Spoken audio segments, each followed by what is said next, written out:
GeM TV நேயர்களுக்கு வணக்கம். போன மச்சான் திரும்பி வந்தான். மும்பைக்கு போன ஜோதிகா மீண்டும் சென்னை திரும்பினார்.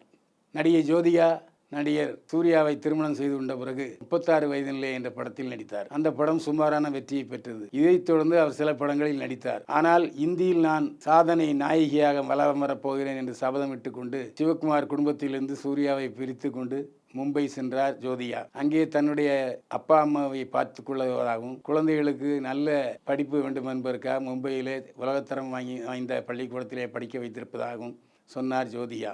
2 படங்களில் நடித்தார் ஜோதிகா. 2 படங்களும் சரியாக போகவில்லை. புதிய படங்களும் எதுவும் ஒப்பந்தமாகவில்லை. இந்த சூழ்நிலையிலே போன மச்சான் திரும்பி வந்த கதையாக மும்பைக்கு போன, அதுவும் வீராவேசமாக சபதம் ஏற்றுக்கொண்டு போன ஜோதிகா இப்போது மீண்டும் சென்னை திரும்பி இருக்கிறார். சென்னையிலே அவர் ஈசிஆர் ரோடிலே கிழக்கு கடற்கரை சாலையிலே ஒரு பங்களா கட்டியிருக்கிறார். இப்போது அங்கு தங்கியிருக்கிறார். மீண்டும் தமிழ் படங்களில் நடிக்கப் போவதாக சொல்லியிருக்கிறார். பல இயக்குநரிடம் கதைகளை கேட்டு வருகிறார் ஜோதிகா. சுஷாந்த் மரணத்தில் ஏதோ தொடர்பு தனுஸ்ரீ தத்தா சொல்கிறார். சுஷாந்த் சிங் மர்மமான முறையிலே மரணமடைந்தார். ஆனால் அப்போதிருந்து நான் மன உளைச்சலில் ஈடுபட்டிருக்கிறேன். சுஷாந்த் சிங் மரணத்தில் ஏதோ மர்மம் இருப்பதாக எனக்கு தெரிகிறது. அடிக்கடி அவர் என் கனவில் வந்து தொல்லைப்படுத்துகிறார். எனவே இது பற்றி இந்த மரணம் பற்றி விசாரிக்க வேண்டும் என்று தனுஸ்ரீ தத்தா போலீசாருக்கு கோரிக்கை மனு வைத்திருக்கிறார். தனுஸ்ரீ தத்தா மன உளைச்சலில் இருப்பதாக அவரே சொல்லிக் கொண்டிருக்கிறார். கவர்ச்சி உடையில் நீத்து அகர்வாலுக்கு இப்போது படங்கள் கைவசம் ஒன்றும் இல்லை. இதன் காரணமாக புதிய படங்களில் நடிப்பதற்கு வாய்ப்பை தேடி வருகிறார் நிதி அகர்வால். இதைத் தொடர்ந்து படு கவர்ச்சியாக முன்பக்கம் முழுவதுமாக திரிகிற வகையிலே புகைப்படங்களை வலைதளங்களை வெளியிட்டுக் கொண்டிருக்கிறார் நிதி அகர்வால்.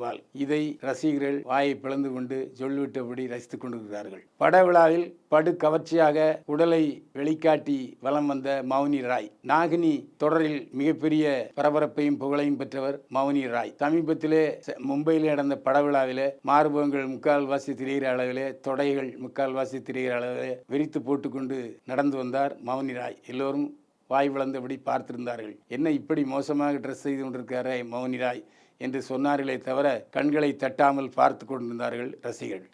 மீண்டும் கார் விபத்தில் சிக்கிய நடிகர் அஜித்குமார் இப்போது படப்பிடிப்பு வாய்ப்பு இருந்தாலும் படப்பிடிப்பில் கலந்து கொள்ளாமல் தன்னுடைய லட்சியமான கார் பந்தயத்தில் கலந்து கொண்டிருக்கிறார். இப்போது ஐரோப்பாவில் நடக்கிற கார் பந்தயத்திலே கலந்து கொண்டிருக்கிறார். கார் பந்தயத்தில் கலந்து கொண்டு திரும்புகிற வழியில், மைதானத்துக்கு திரும்புகிற வழியில் கார் விபத்துக்குள்ளானது. ஆனால் காருக்குத்தான் பழுது ஏற்பட்டதை தவிர அஜித்துக்கு எந்த காயமும் இல்லாமல் தப்பினார். இதெல்லாம் ரொம்ப சர்வசாதாரணம் நடக்கிறது தான் என்று சிரித்து கொண்டே பதிலளித்தார் நடிகர் அஜித். சென்ட் பெர்ஃப்யூம் பிசினஸில் குதித்தார் ராஷ்மிகா மந்தனா இப்போது தெலுங்கில் அதிக சம்பளம் வாங்குகிற நடிகைகள் பட்டியலிலே இருக்கிறார். இப்போது அவர் புதிதாக ஒரு பிசினஸ் தொடங்கி இருக்கிறார். பிராண்டின் பெயர் குட் டயரி. இது என்ன? சென்ட் பெர்ஃப்யூம் பிசினஸ் தொடங்கி இருக்கிறார் ராஷ்மிகா மந்தனா. ஏற்கனவே நயன்தாரா, ராஷ்மிகா மந்தனா, காஜல் அகர்வால் ஆகியோர் பெர்ஃப்யூம் பிசினஸ் தொடங்கி வெற்றிகரமாக லாபகரமாக நடந்து கொண்டிருக்கிறது. நடிகைகள் உபயோகிக்கும் சென்று என்று சொன்னால் அதற்கு ரசிகர்கள் மத்தியில் படு வரவேற்பு இருக்கிறது. அந்த அடிப்படையில் தான் ராஷ்மிகா மந்தனாவும் சென்ட் பிசினஸில் குதித்திருக்கிறார். வீட்டிலேயே துன்புறுத்தல் தொடர்கிறது. நடிகை தனுஸ்ரீ தத்தா புகார். தீராத விளையாட்டு பிள்ளை என்ற படத்திலே விஷாலுக்கு ஜோடியாக நடித்தவர் தனுஸ்ரீ தத்தா. இவர் சமீபத்திலே மும்பை போலீஸில் சென்று ஒரு புகார் கொடுத்தார். என்னுடைய வீட்டிலேயே டார்ச்சர் அதிகமாக இருக்கிறது. வீட்டிலேயே நான் மன உளைச்சலுக்கு ஆளாகி இருக்கிறேன்.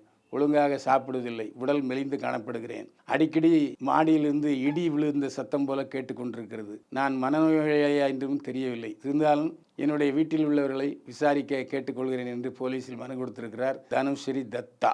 நேரில் இது போன்ற பரபரப்பான சினிமாக்களை தொடர்ந்து அறிய ஜெம் சினிமா சேனலை சப்ஸ்கிரைப் பண்ணுங்கள், ஷேர் பண்ணுங்கள். மீண்டும் சந்திப்போம். வாழ்க வளமுடன்.